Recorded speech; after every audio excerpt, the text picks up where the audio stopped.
Hello and welcome back to Sport Unlocked, your podcast giving you the lowdown on the week's sports news. A bit of a hiatus to hear from myself, Rob Harris, Tariq Panja from the New York Times, Martyn Ziegler from the Times. Bit of holidays and also why there's a wariness of going abroad at the moment. Tariq, you went to Luxembourg for some reporting, although it wasn't the smoothest of trips, was it? No, Rob. Whatever, rough rather than smooth is probably the fair way of describing it. Supposed to go on Monday for the big European Court of Justice hearing between the Super League and UEFA. Was at the bus stop at 5 o'clock in the morning. Saw a text message to say your flight has been cancelled. Back home again. Got there on Tuesday. Stayed there for the hearing. Supposed to be a one-day trip. Ended up coming back on Wednesday, another cancelled flight. However, it was worth going, I suppose. Very interesting forum there, European Court of Justice in Luxembourg. 15 judges in their burgundy robes listening to this case. Martyn, we get back to the Super League case in a moment, but this travel chaos doesn't bode well, does it, for the things like the Commonwealth Games coming up in Birmingham? Not only do we have the airport struggling for capacity in the UK, but also train strikes as well around there. It's a bit of a summer of chaos, isn't it? Yeah, a summer of discontent in terms of the travel. Was it British Airways, Tariq, both times? Nope. British Airways on the way out and something called Lux Air on the way back. It certainly wasn't feeling very Lux, I'll tell you that. No. So the ECJ. These, I guess, the proceedings are sort of fairly dry. Yeah. But anything of interest that you noticed? Yeah, and just a bit of context, this is a really, really kind of important case, an important forum. The ECJ, of course, is the venue that changed football forever in 1995 with that Bosman ruling when it came to football transfers, freedom of movement for players. And this one as well, if they rule against UEFA, threatens to change everything. So the case is whether UEFA essentially has overstepped its mark and has, too much power, conflict of interest as, the event organizer of these club games. That, according to the Super League company, gives it too much power. And on December the 15th, we're going to get the first stage of what will be the ruling. This is when an advocate general will give his opinion. And then the 15 judges will have a few months to dissect that and see if they agree. If they do agree, that will change things. Will allow all sorts of event organisers, perhaps different competitions, to basically be organised without the permission of UEFA and FIFA. And this would kibosh their attempts to punish them. Of course, this was how it started in the week of the Super League when they launched the Rebel 12. UEFA did threaten to ban any of the enduring rebels, Barcelona, Real Madrid, Juventus, and eventually they had to sort of drop that action. And this is crucial to determining the power of UEFA, isn't it? Although we are going to have to wait a bit. As you say, these things aren't quick. Yeah, it's interesting. It's also FIFA as well who are being challenged, aren't they, legally on this? Not just UEFA. Over on the monopoly front, a lot of the EU countries seem to be getting behind the football authorities, don't they? Something like 20, 21, which I suppose is, we saw what the British government did and the French government when the Super League launched. Maybe that's not too unexpected. No, it wasn't a great surprise. That was very dull, I must say. It was country after country talking about how important this so-called European sports model is. However, one of the judges and the European Commission said, well, look, there isn't a European sports model. Cycling works differently, rugby works differently, so less of that. And they were talking, which is funny and very typical of football, about how much money they get from UEFA and FIFA in solidarity. And, as we all know, they dispense that cash in return for acquiescence. However, I guess, Martyn, if you do an audit of where that cash goes, we might find a few surprising things. And we did have Eric Cantona cited, didn't we, in court? Or the papers, at least. Yes, on what football meant. But for me, the most interesting thing, and I could see Simon Drake, the UEFA head of legal, shaking his head when this was said. One of the lawyers for the Super League company. No, one of the lawyers for A22, the kind of broker behind the Super League. He cited a text message which we reported on in the past that Alexander Seferin, the UEFA president, had said to Charlie Stilitano, a sort of impresario in the States, who he believes is working for Real Madrid, Juventus, and Barcelona, the rebel teams. Charlie was trying to organise these friendlies in the summer in the United States for these teams, and the text from Schäferin essentially said, if you continue working for these people, I will do everything in my power to stop you working in football again or to have any business. And I suppose if you're bringing a case about a abusive monopoly to court, that might be something you might rely on. However, UEFA's lawyers were privately saying, well, this has nothing to do with this case. This is new evidence. But I suppose now it's been said in open court, it might give the judges something to think of. What's the strongest part of their case, do we think, UEFA, apart from the fact that they seem to have all this widespread support from across the politicians and obviously the judges are independent, but they do have a lot of clout, UEFA, in terms of the high ends of the political corridors of power? I suppose their clout is that this is how sport is worked in Europe, this idea of specificity of sport. And also they cited a couple of legal precedents, one in this Moto E sort of electronic motorcycle riding, electric motorcycle riding, sorry. And a lot of this will go down to the kind of minutiae and legal arguments. But one thing that I thought was really interesting is they said, yeah, all of this is fine if the decisions UEFA makes are transparent and are able to be reviewed clearly. And I guess, guys, over the last few months, has UEFA's decision-making been transparent? We talked about the Nasser Al-Khalifi case a few weeks ago when it came to disciplinary. Other UEFA decisions and FIFA decisions seem quite politically charged, don't they? At least with FIFA, we do actually get a lot of those full published verdicts now on their website, going back months and months. They'll give all the details of the key documents, which is obviously a key step towards transparency of seeing who's involved in the case and the arguments. I think transparency is an important thing with these football bodies. I mean, UEFA, FIFA, they are transparent to an extent. I mean, you'd say much more so than the Premier League, for example. But at the same time, obviously, there's still a lot of improvement on that front. Martyn, the Premier League, though, is may face an independent regulator. And that's something that's been talked up in the corridors in Europe, whether the EU should be an outside regulator over these bodies. Well, as we talk about anti-competitive action, it's not only in Europe that this is going on, in the United States as well. And returning to a familiar theme on the pod, the LIV Golf circuit. We've got a lot of those golfers from the Saudi series at the Open at St Andrews at the moment. But over in the United States, the Department of Justice are investigating the PGA Tour over possible antitrust violations. It's all over their attempt to punish the rebel golfers, very similar to the Super League case, isn't it? The fact that they're trying to ban them from participating in PGA Tour events if they continue to be part of the LIV Golf circuit. Yeah, I mean, I think this was always a predictable development because they're not going to short of money when it comes to legal challenges, are they, the LIV Golf? So they will be spending on the most expensive laws you can possibly imagine, I guess, to try and, I mean, at the very least, thwart the PGA and if the European Tour tries a similar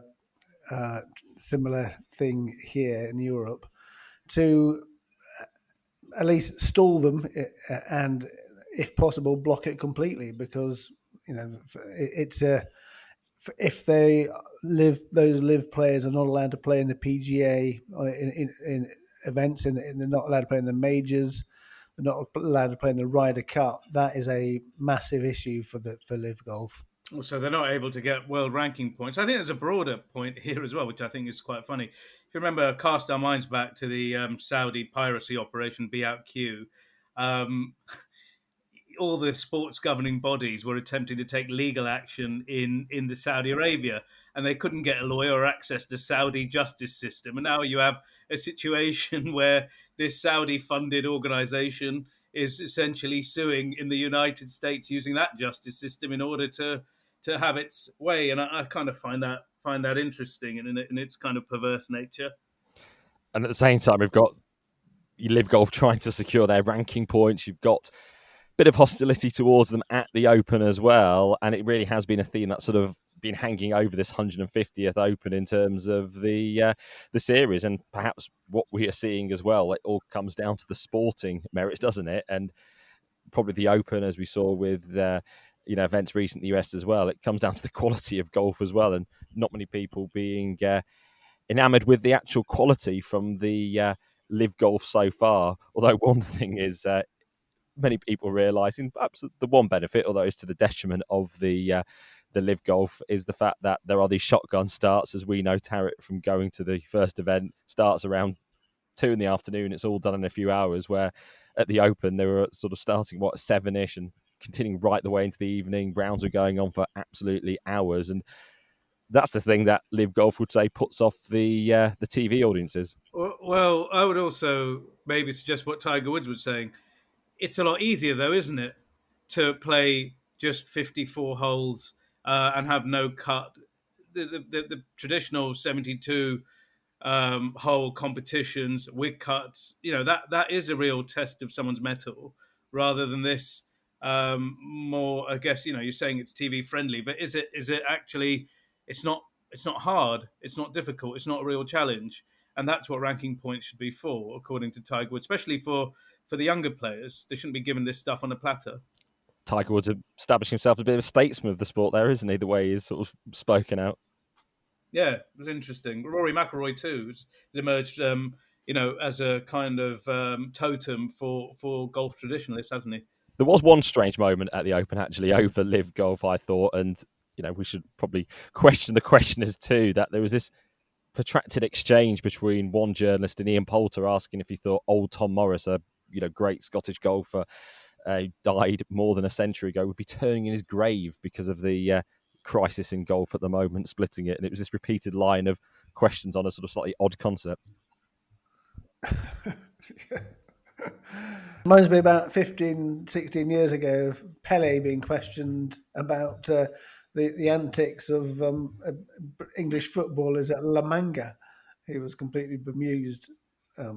Yeah. There was one moment, actually, Pele was at a Subway, probably about 8 years ago in London, on these promotional events, and Harry Kane had only just broken into the Spurs team, and there was one journalist who was desperate to get a line from him about Harry Kane, and he said one of these just sort of generically polite, optimistic things about his career. Obviously, it turned out well, but you could probably tell he hadn't really heard of this guy who sort of barely played in the Premier League. And Nicky Butt fans also must remember the day Pele said that he's destined to be one of the best players in the world. I wonder if we could get a collection of those Pele endorsements. Please write in or email if you have your own special ones. Any quote probably said from before about 2010. Hard to trace the veracity of it without social media being significant on any website. So you can attribute anything to anyone, or some try to at least, and then they just spread around. But a lot of legal focus on this pod, and it's the first one back since we've had the verdict in the Michel Platini and Sepp Blatter case, a long-running case. We were there at the heart of it in 2015 with the wave of arrests at the Boralac of FIFA officials, and then later in that year we had this case emerge about Sepp Blatter and the 2 million Swiss franc payment to Michel Platini. Whether it was undocumented or not, it led to them being banned from football. The Swiss prosecutors investigated it for many years before finally bringing it to court, and the case collapsed. Well, they were found not guilty of fraud over this payment. Their argument had been that this was based on an oral contract 13 years before it was eventually paid in 2011. I mean, it's a strange one because the prosecution, they never suggested any motive for why this payment would be made. And if it was a fraudulent payment, then there would have to be some sort of motive for it, you'd think. So I think that was a sort of a big gaping void in the prosecution case. So I wasn't totally surprised when they were cleared, to be honest. Yes, but we've talked about this case before. Just if you're new to listening, the payment actually came in 2011 as Sepp Blatter was standing for re-election against Mohammed bin Hammam, and Michel Platini, as head of UEFA, carried a lot of votes for him. And that is when the payments were made, and that is what most of the speculation was around. Michel Platini, of course, denies all of this, and he was furious after it, wasn't he? I mean, his statement suggests there's a lot of unfinished business, and it suggests he's going after people who put him in the dock. I think Gianni Infantino, his former number 2, is firmly in his crosshairs. And that's, I think, it's going to be interesting in the next few months. What do you think of the Swiss performance in general? Rob, you were there that morning. You took a great picture or some video of those people being led out of the 5-star Borolac hotel behind bed sheets. We're how many years on are we from 2015? It's so long. Nothing seems to have happened. Yeah, a lot from the US end, and it's so long ago. It was actually in October 2015 that I managed to doorstep Michael Lauber, who was the Swiss Attorney General at the time, and that was in the week that we first got the case emerging about Platini, and we got to sort of ask him on the record after sitting through him delivering a legal lecture in German at the university and asking him about the case, and I think he was saying something like, we're not even at half time yet. Well, they've certainly taken a lot of years to actually even reach this point, and questions over the Swiss end. In the US, obviously they have prosecuted many cases, although there's some delayed sentencing in many of them, like Jeffrey Webb, the former FIFA vice president who was leader of CONCACAF, another potential heir to Sepp Blatter, as he was considered a man we were speaking to on the eve of him being arrested in Zurich in May 2015 about his ambitions for the FIFA presidency. How much changed in those coming months. We had then Michel Platini being the presumed heir apparent after Blatter said he'd lay down his mandate, and Platini was knocked out of it, and then Gianni Infantino reluctantly put himself forward, as he might characterise it. Yeah, Platini always reckons he was stitched up by this is a sort of deliberate thing to stop him becoming the FIFA president. But whether you was or not, you don't want your leaders of your sports bodies handing over millions of Swiss francs to each other on the basis of a conversation with nothing written down years and years before.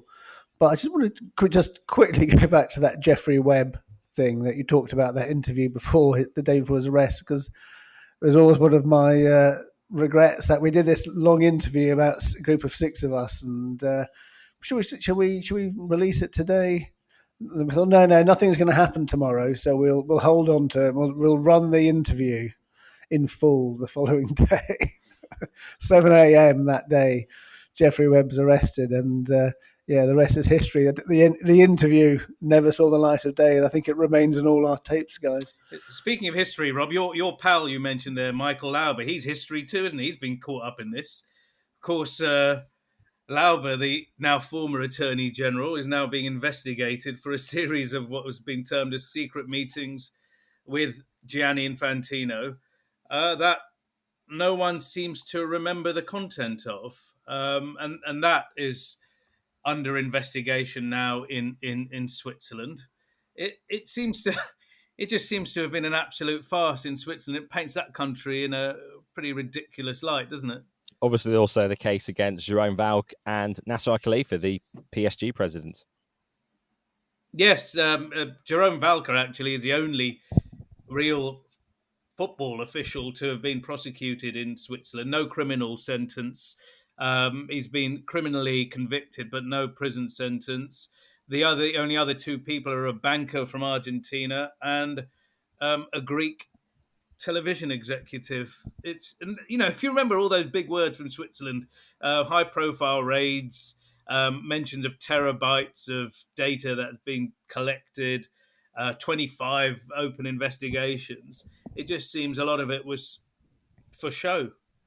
Well, Sepp Blatter was certainly happy outside the court, but he is still banned from football until 2028. This was actually over the bonuses that he got those agreed with Jerome Vaught. Huge bonuses for things like just the World Cup actually taking place as planned. He is in his late 80s, of course. No expectation of him suddenly jumping back onto the scene. But Michel Platini, his ban has expired. He is free to take a role in football again. Yeah, there had been sort of rumours knocking around that FIFA Pro under its previous leadership may give him a role that never transpired. So it's hard to see him getting back into it, but I think because it's if anyone who gives him a role, Platini is not going to be happy just to play second fiddle, is he? No, I think his focus is really he's in vindictive mood by the looks of it. I think his main focus will be going after the people that put him in that situation in court. Well, not the only Swiss court that's been busy as well. The Court of Arbitration for Sport as well this week on a completely separate case, been ruling on Russia's ban from world football. And this was the challenge to try to get their teams reinstated. Of course, this ban was imposed by UEFA and by FIFA straight after Russia launched the invasion of Ukraine. Incidentally, Russia as an FA is not actually suspended yet from FIFA and UEFA. Their members can still take part in those meetings, but CAS has ruled that it's legitimate for Russian teams to remain banned from European and international competitions. Although before we get onto the detail of the case, Tariq, something you pointed out in particular, their language over describing this Russian invasion of Ukraine is pretty curious from CAS. Yeah, I found that quite interesting, and I think it's an attempt to a couple of things, maybe not upset Russia too much. We've seen CAS and World of Sport bend over backwards for Russia in the past, but also not to create a precedent with other countries saying, pointing at X, Y, and Z to be banned. For example, they don't mention the word war once. They instead call it the escalation of the conflict between Russia and Ukraine, and then they also say something to the effect of current military operations in Ukraine. So basically, having this passive language and not saying, calling a spade and saying Russia is being punished for invading Ukraine without being provoked. I mean, I think it's got to be a good move by CAS. That I mean, because I think most sports have sort of accepted the fact that it's impossible to have Russians competing. So interesting, you got the qualifying competitions for the Paris Olympics starting in the next few weeks, and so Craig Reedy, the former British IOC member, is telling me this week he thinks the IOC is going to have to ban Russia now from the Olympics because you can't start the Olympic qualifying competitions without them and then add them in later. And it's only tennis, judo, and cycling which still allows Russians to take part. But if you look at this CAS ruling, it says the reason that they're banned from football here in this case is because almost on a safety grounds, it will be kind of difficult procedurally to have these Russians competing. But to your point there, Martyn, if Russian athletes go on to compete for Olympic qualifying points on neutral venues, what's stopping them from doing so? Because this ruling talks about the ability to stage competitions, not about banning Russian athletes per se. And there's always the ability just to knock the Russians out and the next person jumps in and takes their place. Well, no, it's the sports. Most sports now do not allow Russians to compete. So, not even under a neutral banner. So that's why I'm talking about Olympic sports. That's why you're going to have these qualifying competitions and whatever, sailing, rowing, swimming, starting without any Russians involved. And for that reason, how can you possibly allow Russians to come in later? Just to quote the panel here, the CAS panel, it said, it's unfortunate that these Russian football teams, clubs and players can't play and they have no responsibility for what's happening themselves. But this was offset by the need for the secure and orderly conduct of football events for the rest of the world. Does that sort of fit in with what you're saying? Well, but you could use that argument for other sports events as well, couldn't you? I mean, it may be the Russians will challenge sailing, whatever, rowing, swimming, athletics in the future in CAS on the same thing. But yeah, as it stands, we have got a Russian rider in the Tour de France, and we have got tennis players, Russian influence in cycling. tennis players too. Maybe not at Wimbledon, but at the other events, we're going to have Russians competing, aren't we? And just wait for those CAS words to be cited, perhaps by other countries in relation to other conflicts too, at some point. Well, I think they've done with this. They've kind of narrowed the scope for that. It's in order to play these games in situations that are safe. Now, obviously, you can't play in Ukraine and Russia, so we are where we are now. I don't know if those other conflicts would prevent games being played. So that's what they've tried to do there. It seems. The interesting thing I've been looking at this week around cycling and the Russians is Igor Makarov, who is a Russian oligarch, made a lot of cash in energy, in gas. Been involved in cycling for a long time. He's a bit of a sort of kingmaker in the sport. His influence got Brian Cookson elected as the UCI president, and then after that, he sort of switched his support to the current incumbent, David Lapatien from France. And yeah, interestingly, he remains on the management committee, Makarov, despite being sanctioned in like Canada and Australia. And trying to get the UCI to explain why this is the case is just impossible. I mean, I rang up the head of communications, finally got him to speak to me, asked him the question. He said, only the president can answer that. Put it in an email. So I did, and no response. And then I said, how come you're letting Russians take part under neutral banners? And he said, we're following the IOC guidelines.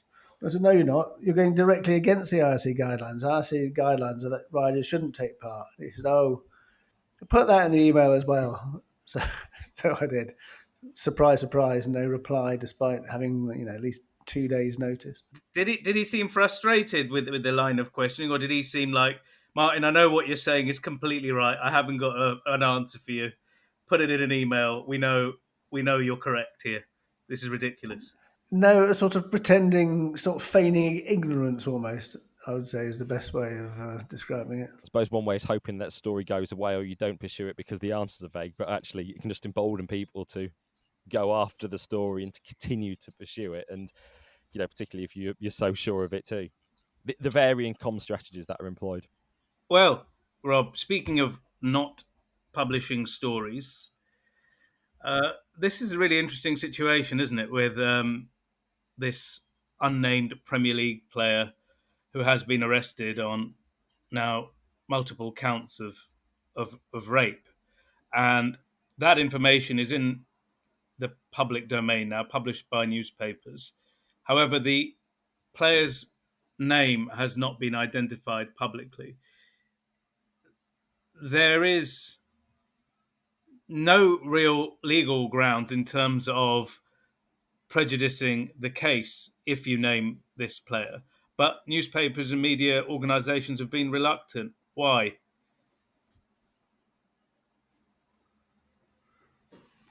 Well, it's because he's not been charged. Is the reason?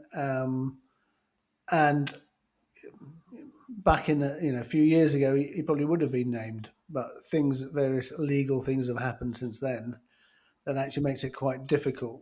Cliff Richard, perhaps, Martyn? It's a case of Cliff Richards, who the police had a sort of complaint against him, and not only did they go into arrest him and search his house, but they alerted the BBC, who then covered it all, hired a helicopter, and filmed his home being searched and stuff like that. And Cliff Richard was cleared; he was completely innocent, and he, not surprisingly, was furious at this sort of treatment of him and made legal complaints about it.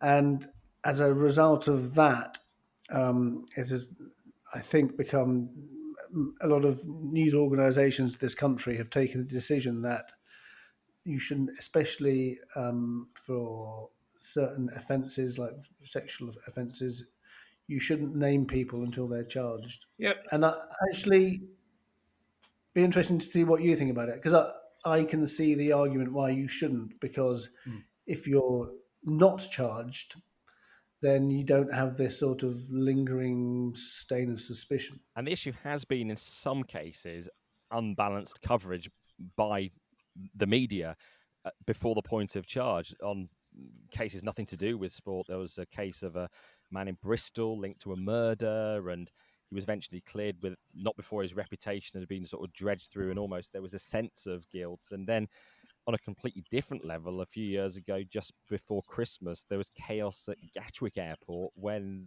they thought there were drones in the air and they had to stop flights, and it was disrupting plans for Christmas. And in fact, one couple was almost be blamed across newspapers for ruining Christmas. And this was the couple who started to be linked to the investigation. Of course, later on, they were completely found to have nothing to do with it. Action wasn't pursued, although they were, I believe, questioned by the police. And it was that lack of balance or caution in the reporting that has led to this presumption, at least in terms of not naming. And in many cases, the police used to, on a nod, tell the media who someone was who'd been arrested, even though they're not allowed to name them officially until being charged. But that has also changed, very much so in the sense of guidance in terms of their media relations. Yeah, but we know the identity of the player in this case, and so does the three of us do, and so does most of the British media. And I haven't named the person, but the reason there would be a case to name someone, especially in a sexual assault situation, is for other victims to come forward, and there is a big public interest in that. Having talked to groups, that this does sort of get other potential victims to come forward. It is a a really difficult line, but as Rob, as you said, the type of reporting and the style and the language is probably important here. So once someone is charged, for example, we do name them, but then we don't add any of the color, any of the detail beyond their name, beyond the charge, and where they're from, and then and then it goes to trial, I guess. But it is one of the changes. A few years ago, we I think almost certainly would have named this person. But this thing about saying, other alleged victims could come forward.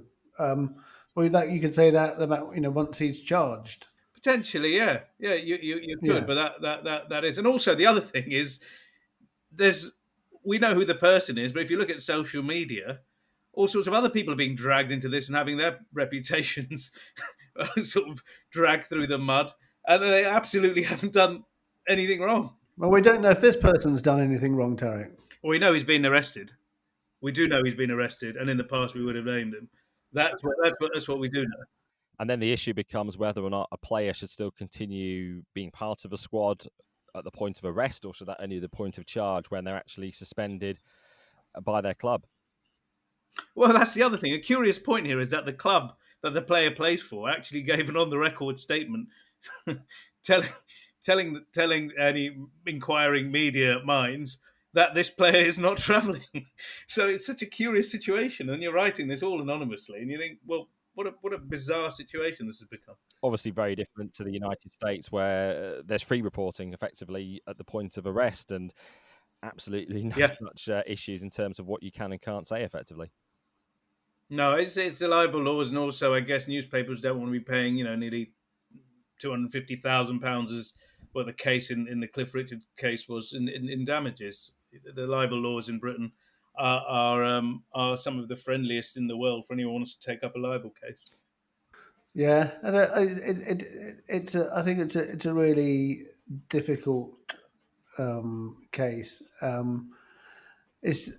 Some people there are even some people who say sexual offences should remain anonymous until the actual case is concluded. But I wouldn't go that far. I think once you're charged, then it's fair enough to name them. But I think I actually support the fact that before that you shouldn't name people. Well, we got a situation with Mason Greenwood, though, haven't we? Where everyone named him immediately. He wasn't charged at that point. Yeah, why is that? Why did that happen? It could well be because some of the information relating to that case was in the public domain, so in such a high-profile way, and obviously he remains yet to be charged in any way, and he's not currently part of the Manchester United squad. Why one? Why one, not the other? It's weird. Well, moving away from that topic onto a completely different area, something more uplifting in the world of sport this week. News from the IOC about an Olympic champion being crowned. It's only taken 110 years to do so. Congratulations to Jim Thorpe. So what's happened in this case, and why has he only just been anointed the Olympic gold medalist now from the 1912 games? Yeah, this is a story of Jim Thorpe. He's been described as one of the greatest athletes in history, described by I think the Associated Press in 1950 as the best athlete in American history. He excelled at a bunch of sports, but in 1912 he won both the decathlon and the pentathlon. But a year later, he was stripped of both of those victories because the IOC had declared that he wasn't an amateur. He'd been paid a tiny amount of money for playing baseball as a semi-pro, and they declared him out and said the winners were Hugo Wieslander, a Swede, who came second in decathlon, and Ferdinand B of Norway. Both of those guys actually refused to accept their medal.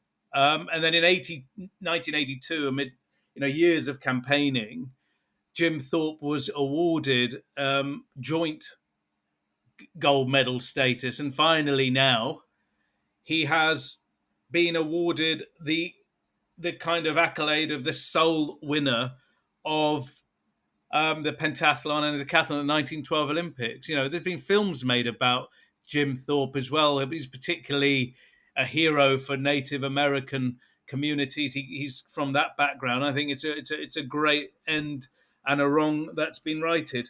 The IOC president, Thomas Bach, calling an exceptional and unique situation, and it's been addressed by an extraordinary gesture of fair play, as they're putting it. So a landmark decision. It shows that some things might take decades of campaigning, but they can finally deliver the action so many have called for.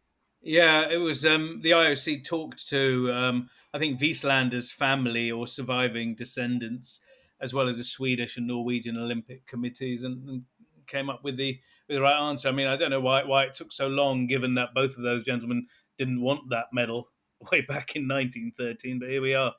So I've been down in London a couple of days last week, guys. It's pretty baking compared to Leeds, but I think we're going to be hitting 38 degrees next week. Have you been keeping cool? Yeah, I mean, it could be hitting 40 degrees in London next week, just at the time that the Women's Euros group stage is reaching an end and we're getting to the quarterfinals. So we do actually, after all, have a July 2022 football tournament in the extreme heat. Yeah, because we're supposed to be in the World Cup in Doha, weren't we?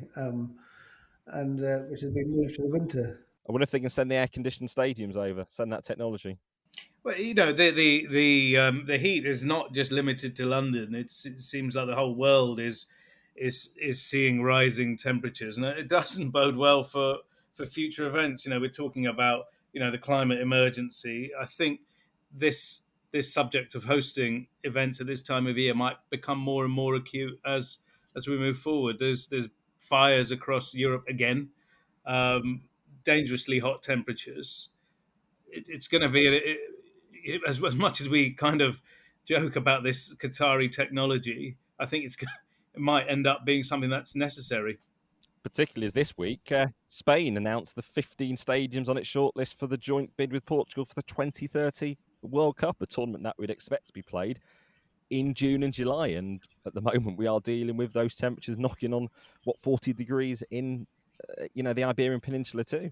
Yeah, I mean, like Seville, for example, is going to be 42 degrees next Wednesday, according to the forecast. So, yeah, imagine being a World Cup there, and I mean the USA. I mean USA '94 was incredibly hot in some places. Yeah, for this tournament in the US, what's interesting is the stadiums in most, maybe not all of the extremely hot cities are kind of covered in domes indoor, where you're going to have a type of air conditioning. But then that again brings up this question of climate change and the energy required to run air conditioning units. Are they so these big domes in America? They're cooler than the outside air, are they? Yeah, they're climate control venues. So Right. when they play NFL in those really bitterly cold winter months, they're quite nice and toasty and comfy in the seats. Just what could be needed. Could have put a dome over a city. I think that was something that happened in the Simpsons movie many years ago. Well, they talked about the Qataris now. They kind of get very angry when we mention it, but there were some news reports of artificial clouds and sort of them buying technology that will change the weather for the month of the World Cup. And given their vast wealth, I think a lot of people kind of thought they would. The Winter Olympic bid incoming from Qatar then, as they change it to snow and cold weather. I wouldn't joke about that. But honestly, if we were doing this in like 10, 15 years' time, we'll be talking about the golf bid for the Winter Olympics. I'd say it's 50-50 at this point.